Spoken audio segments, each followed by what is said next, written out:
I did 3 semesters at the University of Wisconsin, mechanical engineering.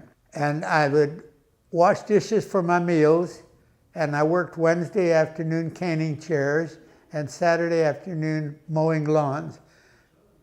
That got me through 3 semesters. When the 4th semester came, I couldn't get a job that summer. I didn't have any money. So I watched my friends go off to the university for their last 4th quarter, and I went and joined the Air Force.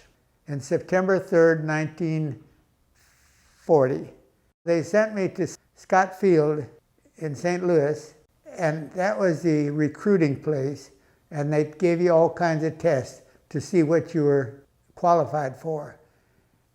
And I found out that I had my right eye was double vision. Well, I didn't know it until I was about 80 years old, but the machine knew it. So they knocked out the pilot training, and when I went to the colonel, he said, with all that math you have your choice, a navigation, bombardier, or go back to being a crew chief. And he said, if I were you, with all your math, I would take a navigator. And I said, yes, sir. Cargo for Special Project 302 will be delivered at airport at 1640 EWT. In this historic hurry call for munitions for a fighting ally lay the first severe test of the Army's fledgling Air Transport Command. I went with my first trip, foreign trip with Captain Fisher. He was an elderly man. He was from Pan American, but he was a very good pilot.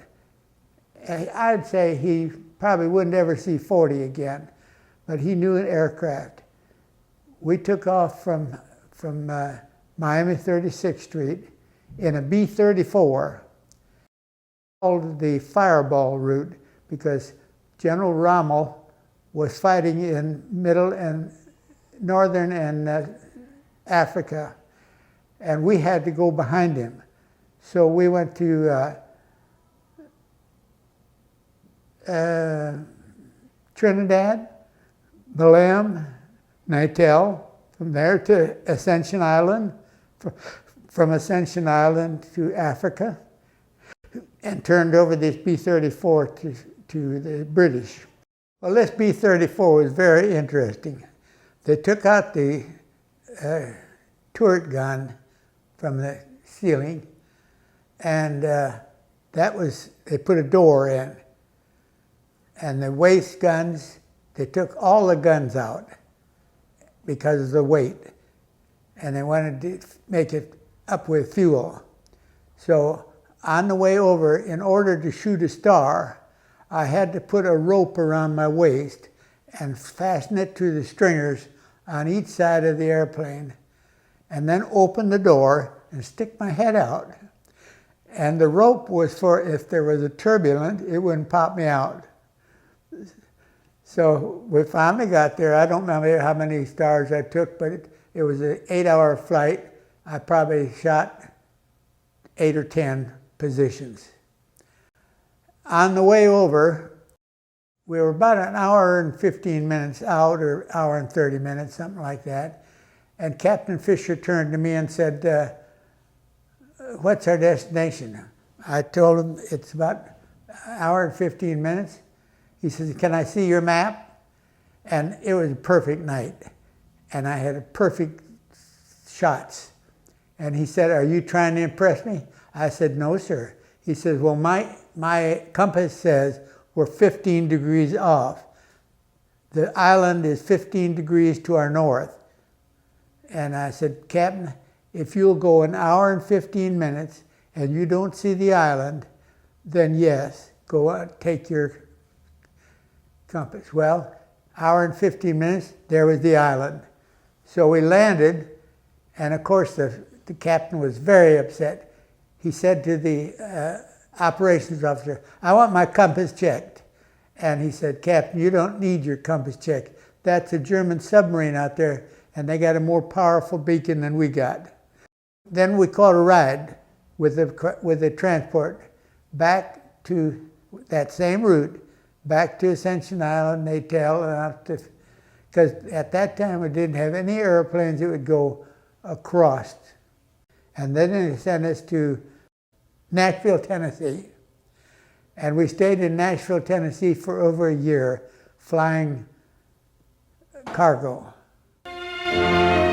Flying key military personnel and high-priority freight from continent to continent for America and its allies has become normal routine. Oh, we took everything, ammunition, clothes, food, whatever they needed, we carried. There was Fireball Crescent Caravan was across from New York to the Azores to either Casablanca or London. And then if we had to go north behind the Russians, that was called Snowball. That was up through Maine, Canada, Iceland, Greenland. We did the hump, China, India, Burma. We did ammunition to Burma, holding the Japanese out. In Asia, however, a group of Americans known as the Flying Tigers is making the Japanese pay dearly for their bombing excursions over China and Burma. General Chennault, we took everything to him, including gold for payroll. They'd only let us take $1 million at a time, though. That was 14 kegs. We did all kinds, went everywhere. We furnished the Russians. We'd go up to Tel Aviv and on up the pipeline, the valley, up to Iraq, and we'd meet the Russians there. For some reason, they didn't want us in their country. But they'd bring us down vodka and then take an airplane back. I think my supply ended with World War II. I got out in 1946. I had crossed the ocean, about 60-some times. Then I was a reserve officer, so they called me back in 1950. They asked me if I had ever flown the Pacific, and I said, no, I haven't. They said, well, we'll use you on the Atlantic then. And they had me supplying the Berlin Airlift. It started as a trickle, as a temporary measure.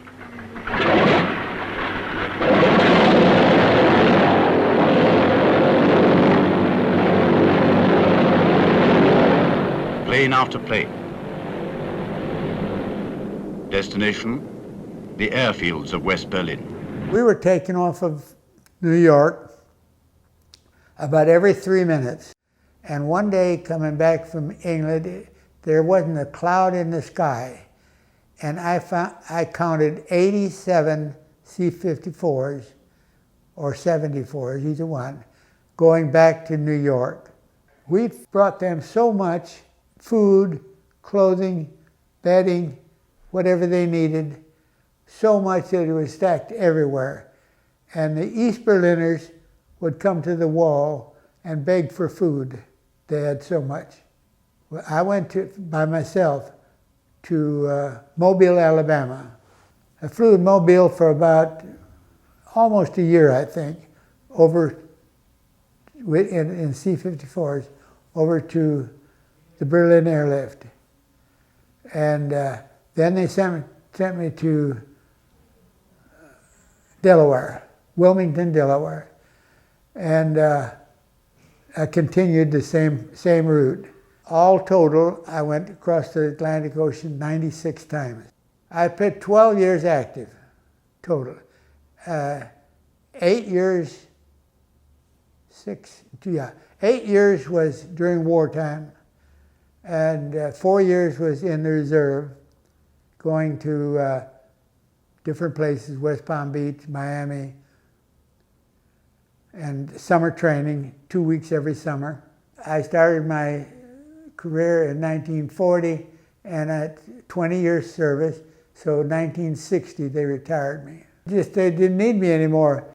They had this bird in the sky, and they didn't need a guy. It would take me, the best shot I ever had was a 3-star fix, 13 minutes. Normally it was 15 or 18 minutes.